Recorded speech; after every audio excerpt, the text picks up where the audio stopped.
Étonnamment, le dossier Bastoni continue sur la bonne voie. Beaucoup d'informations concordent pour dire que le dossier est sur le bon chemin. Je suis plus qu'étonné, en fait. Même étonné, c'est trop petit comme mot pour décrire la situation.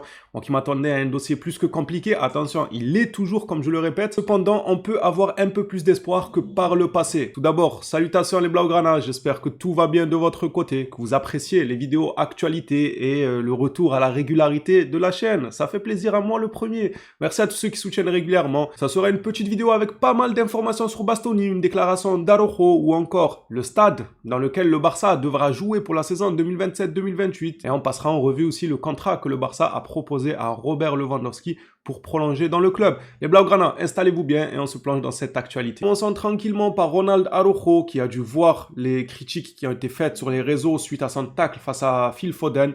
Il a déclaré: j'ai parlé à Foden après le match, il m'a dit que tout allait bien, ce sont des choses du football, des choses qui arrivent sur le terrain, je n'ai jamais voulu faire de mal, je visais le ballon, il le sait et tout va bien, je suis content qu'il n'ait aucun problème. C'est bien qu'il fasse un communiqué, qu'il revienne dessus, qu'il garde pas le silence comme si il n'y avait absolument rien. Bon, il dit qu'il a pris des nouvelles de Foden, que ça se passe bien, que c'est des choses du football. On en est conscient que ce sont des choses du football. Seulement, quand ça te concerne, ça revient assez souvent ces derniers temps. Et là est le problème. C'est pas de temps à autre, ça peut arriver. Avant, il avait une agressivité qu'il arrivait à gérer par le passé. C'est pour ça qu'il était très fort. C'était ce genre de défenseur robuste, dur sur l'homme, mais avec une limite à ne pas franchir. Avec le temps, j'ai l'impression qu'il a perdu cette barrière-là qui faisait office de limite. Il n'a plus cette limite, il fonce dans le tas, il arrache les jambes, les épaules, le joueur, son corps. Il le jette à des kilomètres sur le terrain. Il faut absolument qu'il arrive à retrouver cette agressivité contrôlée qu'il avait par le passé, parce que là, ça aurait pu être catastrophique pour Foden. Et surtout, là, c'était un match amical, les gars. Mais imaginez, c'était un match de Ligue des Champions avec le Barça. Il fait ce tacle, il y a la VAR, c'est carton rouge. Ah non, ça sert à rien de me dire midi à 14h, les gars. C'est carton rouge directement. Donc il aurait pu, dans un autre monde, un monde parallèle, encore une fois, gâcher les espoirs de Barcelone avec ce genre d'action. Ça sert de leçon. On est obligé de la mettre dans son dossier qui commence à être épais, même si c'était avec son équipe nationale, que ce n'était pas avec le club. Pardonnez-moi, pour ma part, je la glisse quand même dans le dossier des fautes gravissimes à ne pas faire, à ne pas reproduire, qu'il continue de reproduire match après match. Bref. C'est quand même bien, c'est grand de sa part de revenir dessus, de parler, d'aller prendre des nouvelles surtout du joueur. Et tant mieux que Foden se sente bien. Parlons maintenant du stade. Eh oui, nous qui pensions être tirés d'affaire avec cette histoire de travaux, pas travaux, c'est pas fini. On va encore devoir déménager. L'option Montjuïc gagne du terrain plutôt que l'agrandissement du stade de Johan Cruyff. Parce qu'à la base, le club avait pour projet d'agrandir le stade Johan Cruyff, histoire que le club puisse rejouer dedans avec une plus grande capacité pour les premiers mois de 2027 à 2028 lorsqu'on devra installer le stade sur le Camp Nou. C'était l'idée première. Maintenant, il y a une idée qui commence à émerger et prendre de la place, c'est celle de Montjuïc. Un stade qu'on a déjà connu par le passé. Continuons à lire le communiqué. L'équipe devra quitter le Spotify Camp Nou durant les premiers mois de la saison 2027-2028 afin de permettre l'achèvement de l'installation du toit du stade. La direction considère l'option Montjuïc comme plus réaliste en raison de sa capacité de 50K qui augmente les recettes de billetterie. Avec tous les quiproquos qu'on a eu vis-à-vis des travaux, du stade, déménagement et tout, jouons pas, faut pas se casser la tête, faut retourner à Montjuïc. Tant mieux si, en plus de ça, au niveau de la billetterie, ça les a arrangés tout, tant mieux. Retournez dans un stade, ne vous lancez pas dans d'énièmes travaux, de reconstruction, d'agrandissement, de je sais pas quoi. C'est bon, non, non. Après, bon, s'ils agrandissent le Johan Cruyff, ça servira toujours, j'ai envie de dire. C'est pour maintenant, mais ça servira pour plus tard. Ça peut aussi servir pour les féminines. Voilà, c'est pas perdu, mais c'est pas le moment. C'est pas maintenant. On l'agrandira dans 5 ans ou dans 6 ans, c'est bon. Là, actuellement, on a déjà un stade en construction. On nous parle de mettre le toit, mettre ci, mettre ça. Vous devez redéménager. Autant faire un déménagement contrôlé dans un stade qui nous accueillerait sans avoir à faire de travaux d'agrandissement ou que sais-je. Vous êtes d'accord ou pas, les Blaugrana, sur ce fait? Moi, j'ai pas envie de me prendre la tête. Qu'il retourne quelques mois à Montjuïc et qu'on passe à autre chose. On revenant au Camp Nou, El Grande avec le toit et tout ce qui va avec. Sport nous parle de Xavi Simons et la vérité, je sais pas d'où sortent ces rumeurs. De 1, elles sont infondées. De 2, le Barça n'a pas besoin de Xavi Simons.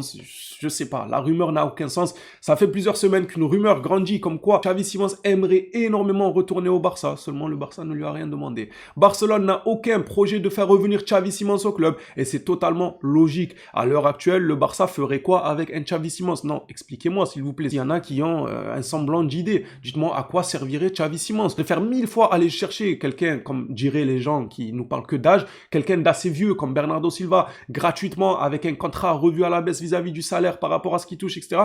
1000 fois ça que aller chercher un Xavi Simons. Oui, il est jeune, oui, il est plus prometteur, oui, c'est l'ancien de la maison, mais il est parti d'une certaine manière et il ne fait pas non plus l'unanimité. Il a eu certaines périodes où il était redevenu grand et excellent. Après, c'est retombé en termes de régularité. Je ne vois pas ce que le Barça ferait avec lui. Le milieu de terrain, c'est pas là où l'alarme retentit dans notre club. C'est absolument pas ce poste-là qu'il faut densifier. Et si on devait le densifier par des opportunités de marché, il faut aller chercher Bernardo Silva. Xavi Simons, désolé, mais tu vas rester là-bas. Reste de ton côté, nous on reste de notre côté. À l'avenir, peut-être que nos chemins se recroiseront, mais c'est absolument pas le moment. Voici le contrat proposé par le FC Barcelone à Lewandowski, selon Sport. À prendre avec des pincettes, il n'y a rien d'officiel encore. Barcelone devrait proposer à Robert Lewandowski un contrat d'1 an avec une réduction de salaire de 50%. Quand même, hein, elle est hard la réduction. Son salaire passerait ainsi à 13 millions bruts, aux alentours de 6 millions nets annuels. S'il venait à accepter, il décidera avant fin avril. Je sais pas si le joueur compte accepter ou pas, il a l'air de se plaire à Barcelone. Les communiqués s'enchaînent et confirment toujours le même pressentiment, c'est que le joueur a envie de continuer au club. Maintenant, à voir si l'offre est à la hauteur de ce qu'il désire ou pas. On va finir cette vidéo actualité par 3 communiqués sur Bastoto et les 3 sont positifs les gars. Oh Bastoto, viens là.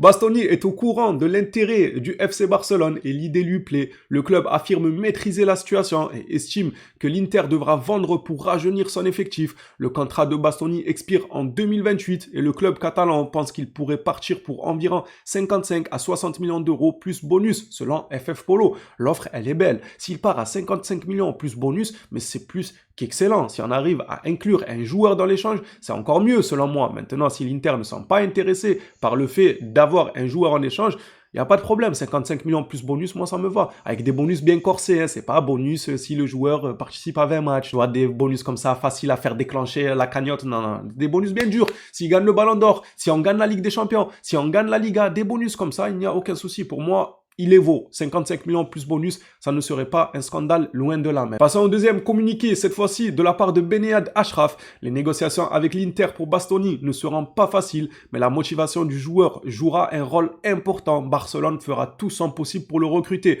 Comme je le disais hier durant la vidéo actualité, on est là face à un dossier où c'est très compliqué de négocier avec le club, tout comme avec l'Atlético Madrid pour Julián Alvarez, mais les joueurs, eux, ont des envies de Barcelone et c'est eux qui pourraient être la clé de ce dossier. Je vous l'ai dit hier, on suit 2 joueurs qui peuvent aller comme un gant à notre effectif. Ça serait plus qu'exceptionnel d'avoir les 2 dans notre équipe. Carrément incroyable comment l'effectif pourrait être solide si tu rajoutes ces 2 éléments-là avec 1 ou 2 personnages en plus. Ça serait pas de refus. Mais bref, c'est le plus gros pour moi. C'est le plus compliqué d'aller négocier avec Madrid et avec l'Inter. Notre espoir réside dans la volonté des joueurs. Si Bastoni veut venir, il le fera comprendre à son club. Si Julián veut venir, il le fera comprendre à son club aussi. Et pour terminer, on finit par la petite cerise sur le gâteau. C'est Fabrizio Romano qui nous dit que plusieurs sources confirment que le FC Barcelone et les représentants d'Alessandro Bastoni sont en discussion concernant les conditions contractuelles et le salaire. Des discussions préliminaires ont débuté, mais aucune négociation n'est actuellement en cours entre les clubs. Il n'y en aura pas de sitôt. C'est normal, les 2 clubs veulent se concentrer sur leur fin de saison. Surtout nous, le Barça, on est en lice encore dans pas mal de compétitions et puis même l'Inter, il y a la Serie A encore à jouer. Il ne faut pas s'éparpiller sur des choses qu'on pourrait reporter à plus tard, car le mercato n'a même pas ouvert, donc à quoi bon de tout conclure maintenant à l'instant T alors que tu as une compétition à jouer, à gérer. Il vaut mieux se concentrer sur l'essentiel. Les phénomènes, ça sera tout pour cette vidéo actualité. Merci à tous ceux qui l'auront suivi jusqu'ici. On s'attrape à la prochaine sur le Barça. D'ici là, prenez soin de vous les Blaugrana.